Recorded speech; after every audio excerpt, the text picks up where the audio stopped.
నమస్తే, welcome to our channel. Tungabhadra ప్రాజెక్టుకి సంబంధించి కొత్త గేట్ల ప్రారంభోత్సవంలో ఏపీ సీఎం చంద్రబాబు నాయుడు గారు కొన్ని కీలక కామెంట్స్ చేశారు. నీటి ప్రాజెక్టులే ఆధునిక దేవాలయాలని, వాటిని పరిరక్షించుకోవాలని, దేశంలో నీటి అనుసంధానం చేయడం చాలా బాధ్యత కలిగిందని చెప్పి ఆయన చెప్పారు. అసలు ఈ కామెంట్స్ ని ఏ విధంగా చూడాలి తెలుసుకునే ప్రయత్నం చేద్దాం. దీన్ని విశ్లేషించడానికి మనతో పాటుగా ఉన్నారు ప్రముఖ రాజకీయ సామాజిక విశ్లేషకులు అంకమరావు గారు.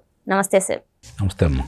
ప్రస్తుతం ఏదైతే నీటి ప్రాజెక్టులు ఉన్నాయో అయ్యే ఆధునిక దేవాలయాలు అని, వాటిని పరిరక్షించుకోవాల్సినటువంటి బాధ్యత అందరూ మీద ఉందని చెప్పి ఏపీ సీఎం చంద్రబాబు నాయుడు గారు చెప్పారు సార్. నిన్న మనం చూసాం తుంగభద్ర ప్రాజెక్టులో 33 గేట్లను ప్రారంభోత్సవం సందర్భంగా ముగ్గురు సీఎంలు, అటు కేంద్ర జల మంత్రిత్వ శాఖ అయినటువంటి సిఆర్ పాటిల్ గారు కూడా హాజరవ్వడం జరిగింది. మరి ఇందులో నీటి సంధానం గురించి, అదేవిధంగా కావేరీ గోదావరి ప్రాజెక్టును కూడా జాతీయ ప్రాజెక్టుగా గుర్తించాలని చంద్రబాబు నాయుడు గారు చెప్పారు. ఎలా చూడాలి సార్ ఈ అంశాన్ని? మామూలుగా మీరు అభివృద్ధి చెందిన దేశాలు చూసుకున్నా, అభివృద్ధి చెందిన నగరాలు చూసుకున్నా, అభివృద్ధికి కొత్తగా నమూనాలు ఏర్పాటు చేసినటువంటి ప్రజలను చూసుకున్నా కూడా నీరు అందుబాటులో ఉన్న చాటే అద్భుతాలు సృష్టించారు ఇప్పటి వరకు కూడా ప్రజలు. ఎందుకంటే నీరు అందుబాటులో ఉంటే వ్యవసాయ రంగం అభివృద్ధి చెందుతుంది. వ్యవసాయ రంగం అభివృద్ధి చెందితే పిల్లలను చదివించుకునే విషయంలో కావచ్చు, ఆర్థికంగా వాళ్ళు పరిపుష్టిగా ఉండే విధానంలో కావచ్చు, కొత్త కొత్త ప్రయోగాలు చేసే విషయంలో కావచ్చు, ఏదన్నా ముందుగా ఏదన్నా అవకాశం వస్తే అందిపుచ్చుకునే విధానంలో కావచ్చు, వాళ్ళు ఎప్పుడు ముందే ఉంటారు.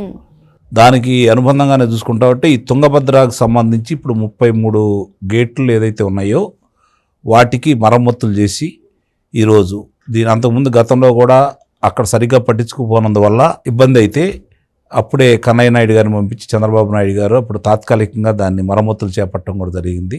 ఇప్పుడు 3 రాష్ట్రాల సిఆర్ పాటిల్ గారి సమక్షంలో కేంద్ర జలవనరుల శాఖ మంత్రి, 3 రాష్ట్రాల ముఖ్యమంత్రులు పాల్గొని తుంగభద్ర ఏదైతే ఈ 33 గేట్లు తిరిగి ప్రారంభించారో మరమ్మతులు అయిపోయిన తర్వాత దాన్ని దృష్టిలో పెట్టుకొని ఆ సభా వేదికలో వీళ్ళు ముగ్గురు పాల్గొనడం కూడా జరిగింది కేంద్ర మంత్రి గారి సమక్షంలో. ఇక్కడ చంద్రబాబు నాయుడు గారు మొట్టమొదటి చెబుతానే ఉన్నారు, నదుల అనుసంధానం వల్లే ఎప్పుడైనా సరే దేశం ముందుకు వెళ్తుంది. సమృద్ధిగా నీరుంటే మన రైతులు అద్భుతాలు పండిస్తారు, అద్భుతాలు చేస్తారు. కాబట్టి మనం వాళ్ళకి నీరు అందిస్తే చాలు, దేశం ముందుకెళ్తుందని చెప్పని త్రికరణ శుద్ధిగా నమ్మిన వ్యక్తి చంద్రబాబు నాయుడు గారు. అదే విషయాన్ని నిన్న మళ్ళీ పునరుద్ఘాటించడం కూడా జరిగింది. ఇక్కడ గమనించుకోవాల్సింది ఏంటంటే రైతులు కూడా ఎంత కృతజ్ఞతగా ఉంటారు, ఎంత అభిమానంగా ఉంటారు అంటే, నిన్న చంద్రబాబు నాయుడు గారు సభావేదిక మీదకి వచ్చినప్పుడు కానీ, ఆయన పేరు ఉచ్చరించినప్పుడు కానీ, ఇది మంత్రులు కావచ్చు, ముఖ్యమంత్రులు కావచ్చు, అలాగే ఆయన ప్రసంగించేటప్పుడు వాళ్ళు హర్షాతిరేకాలు వ్యక్తం చేస్తూ ఏ విధంగా ఆయనకు సంఘీభావం తెలిపారో చూస్తే, వాళ్ళ కోసం, రైతుల కోసం చంద్రబాబు నాయుడు గారు తీసుకున్న చొరవ, ముఖ్యమంత్రులు కలిసి వచ్చిన విధానం, ఇవన్నీ చూసుకున్న తర్వాత అక్కడ వాతావరణం చూసిన తర్వాత ఏమనిపిస్తుందంటే నాకు, కర్ణాటక ముఖ్యమంత్రి డికే శివకుమార్ గారు కాంగ్రెస్ పార్టీ, ఇక్కడ ఆంధ్రప్రదేశ్కి వచ్చేతలకి చంద్రబాబు నాయుడు గారు ముఖ్యమంత్రి, అలాగే తెలంగాణకు వచ్చేతలకి రేవంత్ రెడ్డి గారు ముఖ్యమంత్రి. రేవంత్ రెడ్డి గారు, డికే శివకుమార్ గారు ఇద్దరు కాంగ్రెస్ పార్టీ. ఇక్కడ చంద్రబాబు నాయుడు గారు వచ్చేసరికి కూటమి, కేంద్రంలోనూ రాష్ట్రంలోనూ కూటమి కొనసాగుతూ ఉంది. ఈ పరిస్థితుల్లో కూటమి అంటే కాంగ్రెస్కు పడదు, కాంగ్రెస్ అంటే కూటమికి పడదు. వాళ్ళిద్దరు ఇప్పుడు ప్రధాన శత్రువులు ఉన్నారంటే వాళ్ళిద్దరే. మరి ఈ పరిస్థితుల్లో అందరూ కలిసి ప్రజల కోసం ముందుకెళ్తే ప్రయోజనాలు ఎలా ఉంటాయనే దానికి మచ్చుతునగా నిన్న జరిగింది. అంటే అభివృద్ధిలో పార్టీలు చూడకూడదు, అభివృద్ధి విషయంలో పార్టీలు చూడకూడదు, ప్రజలకి ప్రయోజనాలు చేకూర్చే విషయంలో పార్టీలు చూడకూడదు. ఎన్నికలప్పుడు మాత్రమే మనం మన సిద్ధాంతాల ప్రకారం వెళ్ళాలి. ప్రజలు దేన్ని ఆమోదిస్తే వాళ్ళు వస్తారు, తర్వాత మనం అభివృద్ధి కోసమే పనిచేయాలనేది నిన్న వాళ్ళు కలిసిన విధానం చూస్తే మనకు సంతోషకరంగానే ఉంటుంది. ఇది యావత్ దేశం మొత్తం మీద కూడా అమలు చేయాలని అయితే నేనైతే కోరుకుంటున్నాను. కారణం ఏంటంటే ఇప్పుడు చూసుకుంటూ ఉంటే రాజకీయ పార్టీలు ఇప్పుడున్న ప్రస్తుత పరిస్థితుల్లో రాజకీయ పార్టీల యొక్క పనితీరు ఎలా ఉందంటే, తనకు వ్యతిరేకంగా ఉన్న పార్టీలను శత్రువులుగా భావించే విధంగా కార్యకర్తలను కూడా రెచ్చగొడుతున్నారు. వాళ్ళు అదే విధంగా మాట్లాడుతున్నారు. తిరిగి ప్రతిస్పందన కూడా అలానే ఉంటుంది. దానికి కార్యకర్తలు ఆవేశపడిపోతున్నారు. అన్యాయం అయిపోతుంది, కార్యకర్తలు దెబ్బతింటుంది, కార్యకర్తలు నష్టపోతుంది, కార్యకర్తలు శత్రువులుగా భావిస్తున్నారు. ఒకనాడు ఇలా ఉండేది కాదు. మళ్ళీ తిరిగి అలాంటి వాతావరణం నెలకొల్పినప్పుడే మనకి ఘర్షణలు తగ్గుతాయి అని అయితే నేను భావిస్తున్నాను. ఎందుకంటే శుభపరిణామంగా చూడొచ్చు, నిస్సందేహంగా శుభపరిణామంగా చూడాలి. ఇది ఇక్కడ రాజకీయాలు దీని గురించి మాట్లాడుకోకూడదు. ఎందుకంటే అక్కడ కలిసిపోయిన విధానం ప్రయోజనాల దృష్ట్యా. ఒకనాడు మైసూర్ మహారాజులు అలాగే ఇక్కడ ఉన్నటువంటి తెలుగు ఏలినటువంటి రాజులు ఎవరైతే ఉన్నారో నిజామాళ్ళకు సంబంధించి వాళ్ళందరూ ఇద్దరు కలిసి తుంగభద్రాన్ని మొదలుపెట్టడం కూడా జరిగింది.